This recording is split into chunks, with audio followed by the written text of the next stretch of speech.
Hi everybody, I'm Zilla Blitz and welcome. Today we're going to unbox a review copy of Antietam from Command Post Games. This game of course covers the famous US Civil War battle between the North and the South in 1862. This is one of the games in the Pub Battles series that covers a number of the conflicts in the US Civil War. I'm very interested in taking a look at this one because it's got kind of a miniatures wargame hybrid type feel to it on a small footprint with a very fast play time. So let's jump in and take a look at the game and offer some initial impressions.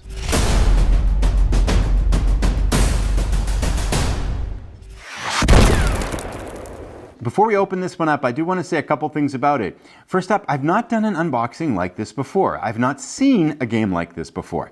It feels to me like half like a kit that you assemble, and I mean that in a good way, and half like a game. It feels half like we're playing kind of a miniatures experience, and half like we're playing a traditional board game. It's got unique elements of both.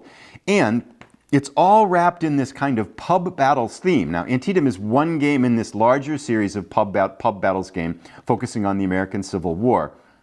But I can see by the design here, you can almost see two friends kind of having some pints in a pub, nice dark pub with this map spread out on a table. It's got a small footprint and just kind of having this really friendly battle as you go through kind of an evening at a pub. So I think the design element of that really kind of highlights this name of the series, and it's just a very unique game.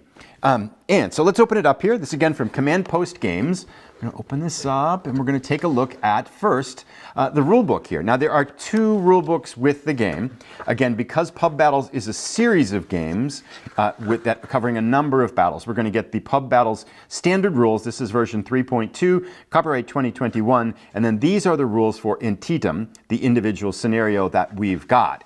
So one of the nice things about this too, if you did like this game, your learning curve is here. It's really easy to pick up any other game in the series. So let's take a look though at this rules book here. First of all in all, it's kind of a matte finish paper. It is, I believe, 8 pages in total. 6, 7, 8, 9, well 9, 10 with the back then I suppose, counting the front cover and the back and stuff. So a very modest rule set.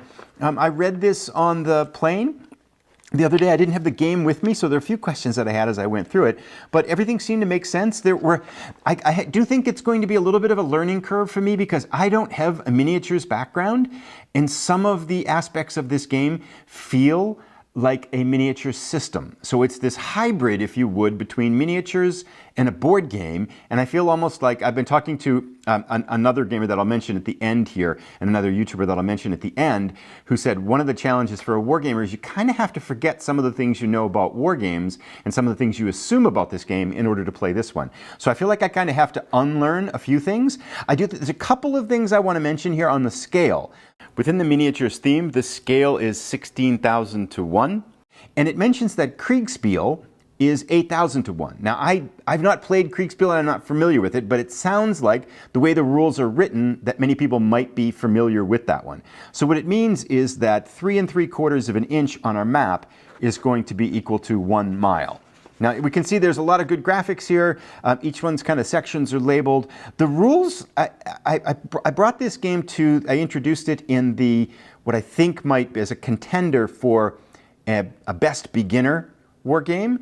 And I think, having read through the rules and things like that, I think it might be a contender for that. Of course, I do want to get a chance to play here. So a lot of it talks about what's happening with the rules. They're decidedly simple and I think focused on getting the players to executing battles and creating some confusion and some uncertainty in war. The designer I know wants to make these battles feel like a real engagement.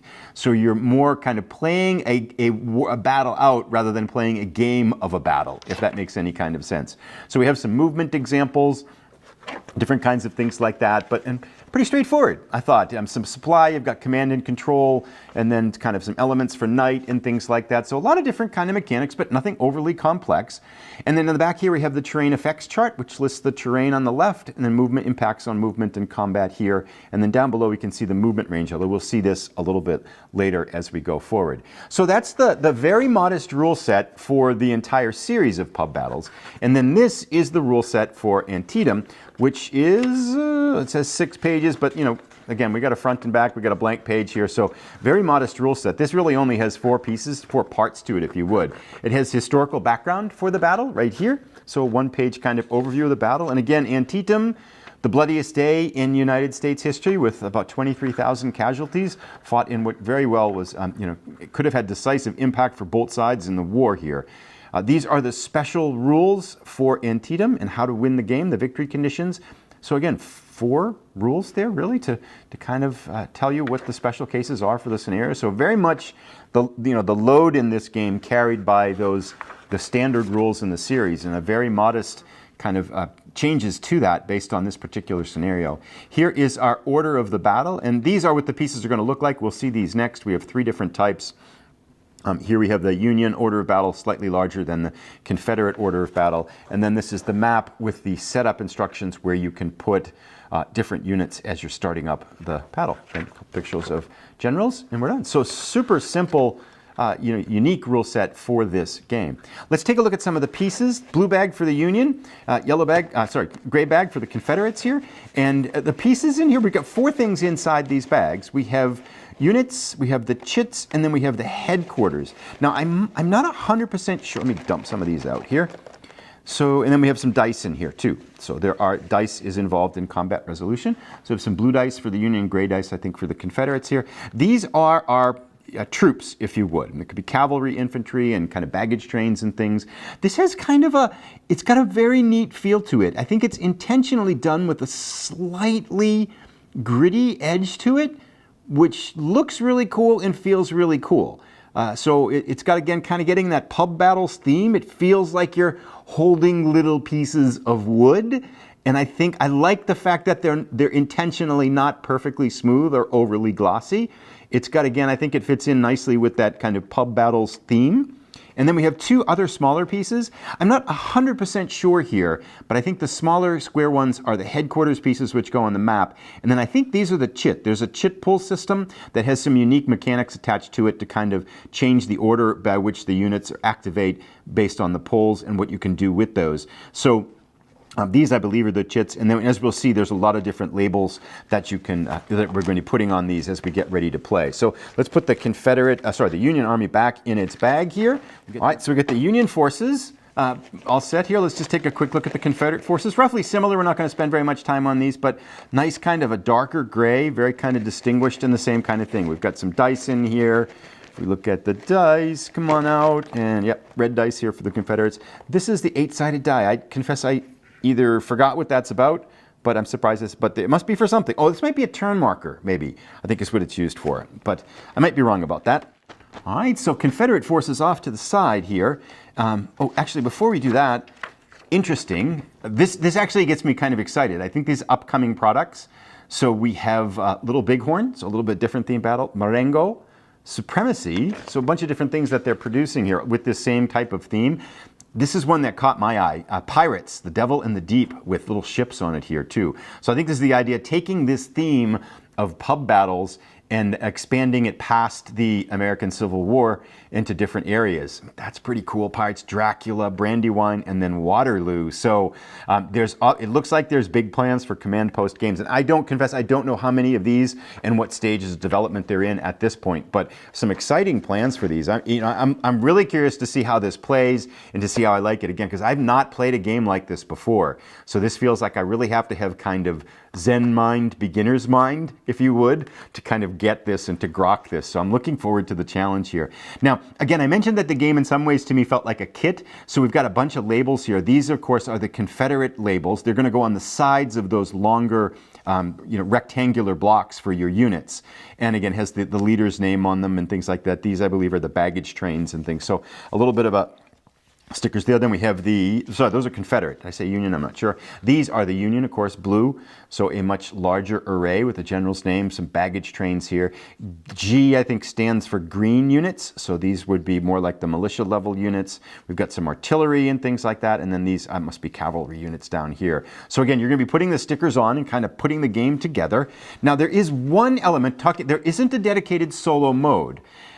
But the rules do mention that the game plays very well solitaire. And in talking with this other YouTuber that I'll talk a little bit about at the end, he said that he enjoys the game solitaire quite well. There is a hidden element with reserves in the battle. And this is what you use to you fold this up and kind of can hide your reserves that are off the battlefield at that given moment. But I think that's the only place where it would be different as a solitaire experience. And I think you just don't use that if you're playing solitaire. So I think a very solitaire-friendly system. It's going to work really well as a solo play, playing both sides. And again, that chit pull system probably works really well with that. A couple more of our pieces here. These look like gold ones, again, for those headquarters square blocks for the headquarters. And then these look like the chit pull ones, the circular ones that go on top of those cylinders there that we would put into the bag to pull out for the chip pulls. Now, there's a couple of options when you buy this for a map. There's this parchment, and this is the paper one that we've got. There's this parchment fabric in here that feels really cool and has kind of a whole different feel to it. And the version that I have here is the paper version. The last thing we'll do before we take a look at the map, this is how you measure movement. So we can see this red one here is how much a mounted unit can move. And now there are terrain considerations and things like that, but you're going to use this, again, that miniatures type feel on the map to determine movement for mounted units. And this black one here is for foot movement. So we can see that they can't quite go as far. Now, my favorite part with this, in addition to the units, which I feel like these wooden blocks just, it's funny because I'm not a super big fan of block games, but these rectangular blocks together with those leaders is a different feel for me, and this kind of gritty nature to them together with this map feels like they go really well. So my usual kind of, oh, they're blocks, I don't have that feeling at all with this game, which is really unique for me because for some reason I like counters, but the way this is designed and things like that, it doesn't give me that sort of a feeling at all. Oh, we missed some more stickers. These must go on something. I'm going to guess these go on the headquarters blocks to indicate which side they are on, you know, Union or Confederate. And again, you know, I've kind of gone through the rules once without the game handy, so I may have a little bit of this wrong. Let me show a zoomed out version of this map, and then I want to show some close-ups of it. This is so cool. Now it's 24 inches by 17 inches, so literally 2 feet by, you know, roughly 1.5 feet. So a very small footprint, and you're going to have very little components and stuff, maybe those kind of reserve units off the side of the map. So this really is your footprint. We're looking at half of it right here. I'll open it up all the way, I think, and then maybe move this out of the way so we can put a little bit down here on the ground so we can see again. And I like the way they've got kind of these burnt edges on it and kind of this weathered and tattered feel to it. You know, it's got kind of this stain element to it. It just feels old, and it feels like you're in this Civil War map pulling it out. So, I mean, such a cool feel to it. And I love the detail on this. Here we can see the city of Sharpsburg. Now, this is the sunken road, which if you know the Battle of Antietam, you know, it was just a bloody segment of the battle here where I think it was the Confederate forces perhaps that were holed up in this sunken road and the Union forces trying to force them out. So we've got the, you know, the map, the Potomac River over here, Sharpsburg in here, a lot of the different little buildings and kind of structures in the map. So a lot of detail and attention here. We've got the hills articulated pretty well, you know, of course, fields and things like that. Yeah, I know the designer has wanted it to feel very much like you're playing a battle and in concentrating on the decisions that the commanders would make in the uncertainty and chaos of war rather than playing kind of a sterile game. And I feel like this, you know, pub battles theme and spreading out this parchment with the wooden pieces and things like that really is trying to get at that sort of design element to it. Now, of course, to me, you know, the judgment lies in how does this play out. So this is kind of just a rough idea on how these units might look, you know, as they get onto the field here and things like that, to give you an idea of the size of the units on the battlefield here. So, you know, how it plays out is yet to be seen. I'm looking forward to that. And again, this is a review copy of the game. Thank you very much to Command Post Games for sending this along. Very excited to get this to the table. I do have a few games in front of this, few review games in front of this, but I wanted to bring the unboxing out now. So within the next few weeks, I hope to, I think what I want to do is play an entire battle as part of the channel and then do a review after that. So I'm looking forward to bringing this to the table and bringing it to the channel as well. Let me know if you have questions on this to the degree that I'm capable. I'd love to be able to answer them. And as we're wrapping up, there's one thing I wanted to mention. If you want to learn more about this series right away, there is a YouTube channel called Boom Simple Pub Battles. And I'm going to put a link to it up here on the left-hand side that has a number of playthroughs in a very dramatic and engaging style on a lot of the games in this series. If you're interested in learning more, I would recommend you take a look at that channel because he's got a ton of stuff on the series and he is very knowledgeable about the series as well too.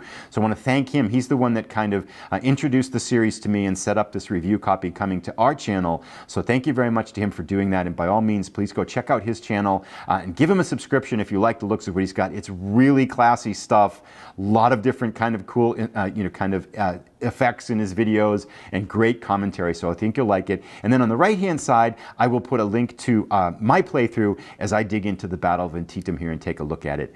Thank you so much everybody for tuning in. Look forward to seeing you in an upcoming video.